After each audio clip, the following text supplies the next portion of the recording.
Hey guys, Mad Science here, and today I am back in r/IDontWorkHereLady for some more fun stories.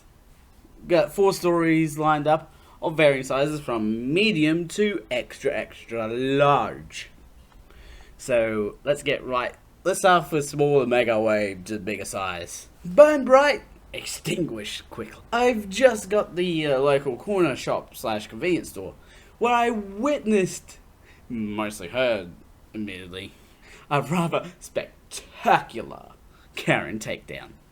The 2 people involved are the entitled Karen and a, let's say, strong-armed woman. Moments after entering the shop, I hear from the next aisle over a huffing noise, followed by the traditional call of a wild Karen, "I need you to help me," matched with the ever-elicited response, "Sorry, I don't work here," but extended to include, "I'm a police officer." Karen's most predictably moronic reply of, "You effing liar, you work here, help me or else," gave me reason to go and witness what came next. And I got there to see the sternest look from a police officer in full uniform. I think that's a beat officer for Americans. But the idiotic Karen hadn't realized the implication and full on, I kid you not, reached out to slap the officer in the face. That is badly. A second later, Karen's arm is behind her back and the cuffs are going on. Arrested for insulting a police officer. Epic. Just like, oh shit. It's like, why would you try and slap a police officer in the face? It's like, yes, police officers, known for their leg, outperforming store staff. So my boss is on a work trip in Toronto and called me just to check in how things are going here. He was having a riot with his day and was laughing up a storm. Apparently he had forgotten to pack underwear and not enough dress shirts for his trip.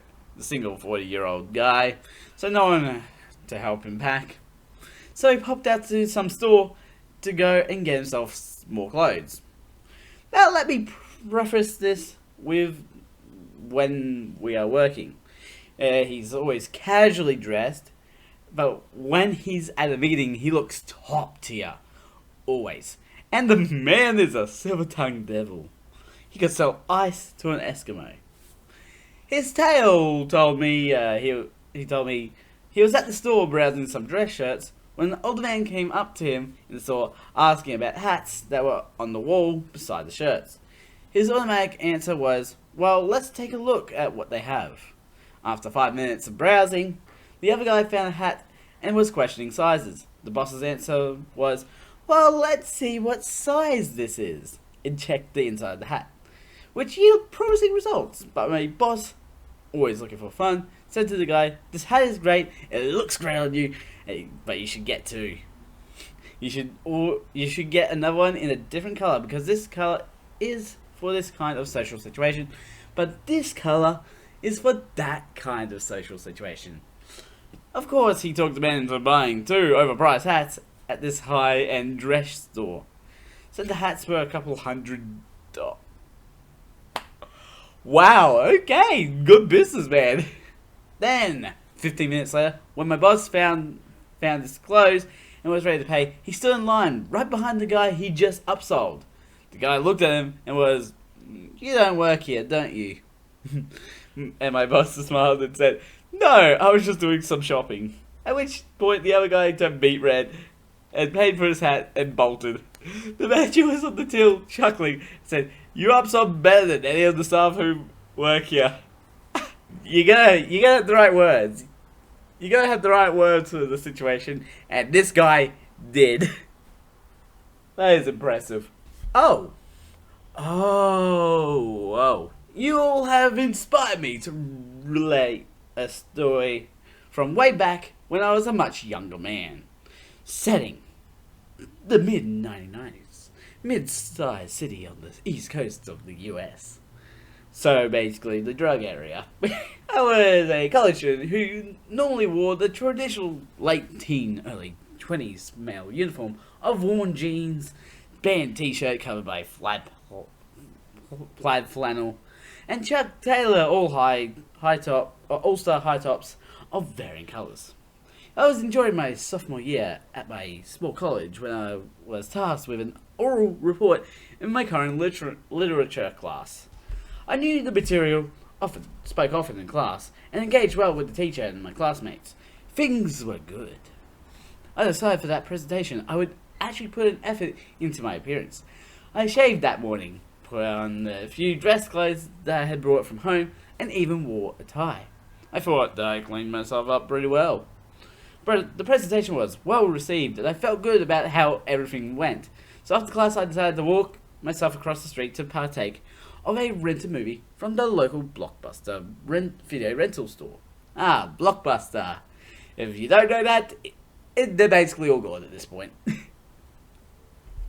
For those too young to remember, once upon a time you had to physically go to the store and choose a movie to watch, rent a VHS or DVD copy, and return to the store when you were done. It was actually a really fun experience. It was even more fun when they started to rent video games as well. I remember that. I don't think it was a Blockbuster. Maybe it was. It was like something similar. It also made you choose something you may not have chosen otherwise when your first choice was out. For further information on this topic, I recommend the film Be Kind, Rewind, starring Mos Def, yes, Bay, Jack Black, and Danny Glover. Wait, what?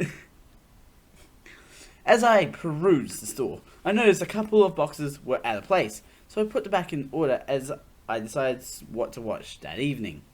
An older woman turned to me and asked, "Excuse me, young man, but I am taking care of my grandkids tonight and was wondering if this movie was appropriate." Oh, Goonies? That is a classic. There are a couple of scary parts for the younger kids, but there's nothing worse than what they would see in the cartoon. They should really like it. She thanked me and was on her way. Another woman asked where the romantic comedies were, so I directed her to them. A man asked me my opinion of John Carpenter's The Thing. Wow, I thought to myself. My professional appearance must exude cinematic knowledge and expertise. People can't stop themselves from asking my opinion on film. Maybe I should put more of an effort into dressing well. As I approached the counter with my selection, I was bored out of my contemplation by the sight of the Blockbuster system manager behind the register. He was wearing a blue button-down shirt, tan trousers, a brown leather belt, and loafers, and a tie. I was wearing a blue button-down shirt, tan trousers, a brown leather belt, and loafers, and tie. The realization hit me.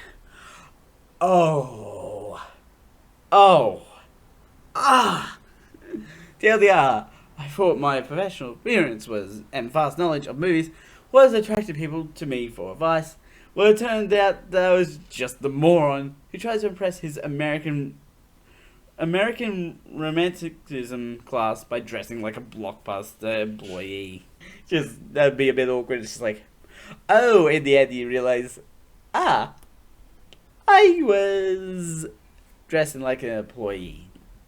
At least you didn't have the Karen that was like talking your ear off. It's like, oh, can you help me with this? Can you help me with this? Can you help me with this? It's like, lady, I know the voice I'm doing for this one. This one's good. But I wanted that big bottle of olive oil. This happened a few years ago, but I am reminded of it every time I buy olive oil. I live a few blocks from a grocery store, so I'll text my family before I leave from work and ask if anyone needs me to pick something up. Wife, son, and daughter send me their answers, which included that we were out of olive oil. The list is small, so I just grab a basket as I enter the store. After getting everything else on my short list, I go looking for the olive oil. This is where things got weird. On the very top shelf, the store is offering a very large bottle at a ridiculously low price. So I reach up and grab one. I am a little over 6 feet tall with long arms, and it was a bit of a stretch for me. After placing the bottle in my basket, I hear from behind me in a very soft and polite voice, "Excuse me, young man." Now, I was just shy of 50 at the time, and it had been a long time since anyone had called me a young man. So at first I thought the person I was talking to was talking to someone else. As I turned around, I see someone's tiny grandma or great-grandmother looking up at me and smiling. She was a tiny little thing, not quite 5 feet tall. She then said, "I saw that you were reaching for that bottle, and I was wondering if you could see if there are any more left." I told her that there was one more left, and asked if she'd like me to get it down for her. She said, "Yes, please." So I grabbed the last bottle and handed it to her. She said that she had seen what a wonderful deal it was, but there was no way she could have reached it, and then proceeded to thank me profusely. I said it was my pleasure, and thought it was a nice little interaction at the end of my day. Then things got weird. If it wasn't weird before, now it got weird. As polite grandma walks away, from behind me I hear someone say tersely, "Get me one of those bottles." I spin around and the woman is staring at me, so I say, "Excuse me?" She continued, "One of those large bottles of olive oil. Get one down for me." I told her there weren't any more, and then she tried to take the bottle from my basket. I jerked the basket away and said, "What the hell are you doing?" She told me that I should give her mine since I could just go in the back and look for more. Now, I am dressed in khakis and a button-down dress shirt. Typical middle-aged man business casual. Nothing like the employees at the store, so I'm a bit confused. Just as I'm about to say something she really won't like, one of the managers comes out of the back and heads towards the front of the store through this aisle. He and I know each other in passing since I am in the store a lot, usually exchanging a head nod, a smile, and a "How's your day?" She immediately latched onto him and said, "Your employee swore at me and refused to give me the last big bottle of olive oil." He looked at me, looked at my basket, and then looked at me with a questioning look on his face. I just shook my head and shrugged my shoulders. He politely told her I wasn't an employee. She said, "But he's got a bottle down for someone else." He looked at me, I nodded, and said, "Well, that was awfully nice of him." She immediately came back with, "Well, make him give me his bottle." He looked at me just as confused as I felt, and at this point I was just happy to be alone in this Twilight Zone moment. He told me he'd take care of this, and I was free to go, which did not go over well with her, but hey, I was free. Sometimes I could still hear her say a beepy tone as I walked away. "But I wanted that big bottle of olive oil." A couple of things came out of this. I always smile when I think of polite grandma lady, and if the manager ever sees me in the store with olive oil in my basket/cart, he throws his hands up in an exaggerated manner and nopes out very quickly. I love that. You and your manager friend are good buddies. It's like, nah, I know how this. I love that. I love your manager friend is just like, nah. He's joking around with that. It's like, flip the table. So, energy. Anyways, that's gonna do it for this episode of r/IDontWorkHereLady. Links will be in the description of the main channel and the second channel that you guys are going to check out. Don't forget to subscribe and hit notification bells when the next video comes out. A ding, a ding. Mad Scientist out.